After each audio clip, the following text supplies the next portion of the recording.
అక్రమార్కులకు అండగా ఎంఆర్ఓ దొర గుంట అరగుంట కూడా చేసిన రాజపేట తహసీల్దార్ దామోదర్ యథేచ్ఛగా అక్రమ భూ రిజిస్ట్రేషన్ ఆఫర్ల పేరుతో జేఎన్ఆర్ ఇన్ఫ్రా భారీ మోసం. యాదాద్రి జిల్లా బొందుగలలో ఫ్రీ లాంచింగ్ సర్వే నెంబర్ 762 763లోని 8.26 ఎకరాల్లో వెంచర్ ధరణిలో సంస్థ పేరుతో ఎలాంటి భూమి లేదు.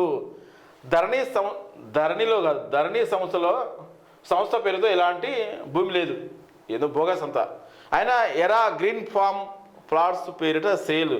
జేఎన్ఆర్ క్యూ రెవెన్యూ అధికారులు ఫుల్ సపోర్టు. విధుల నిర్లక్ష్యంతో తహసీల్దార్కు షోకాజ్ నోటీసులు.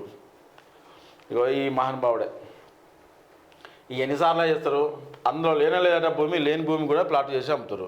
ఈ కొంట్రోళ్ళ కన్నా ఆలోచన ఉండాలి కదా. పూర్తిగా ఎంక్వైరీ చేసుకోవాలి, నష్టపోకుండా జాగ్రత్త పడాలి. మనం డబ్బులు ఎంత కష్టపడితే వస్తాయి, ఆ డబ్బులు కూడా సరైన విధంగా ఉపయోగించుకోవాలి. మంచి వెంచర్లలో కొనుక్కోవాలి, మంచి జాగాలు కొనుక్కోవాలి. మళ్ళీ అంతా అయిపోయిన తర్వాత లబోదీపం మొత్తుకున్న లాభం ఏముంది. మోసం చేసే వాళ్ళు సున్నితంగా మాట్లాడతారు. మోసం చేసే వాళ్ళే సున్నితంగా మాట్లాడి మాయ మాటలకు బొల్త పడద్దు.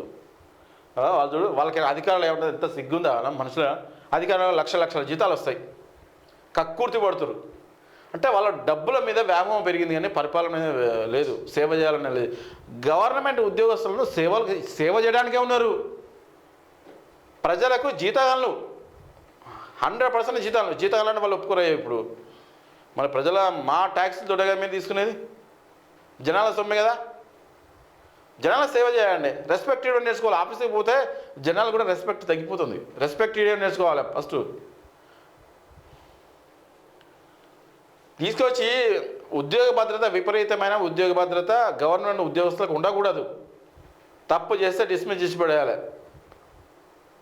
అంతేగాని ఉద్యోగ భద్రత పేరు మీద లేనిపోని వాళ్ళకి ఇచ్చి ఎక్కువ ఇవ్వడం మంచిగా ఉండదు. కాస్త కఠినంగా ఉంటేనే పరిపాలన సాగుతుంది, డెవలప్ అవుతుంది మనది.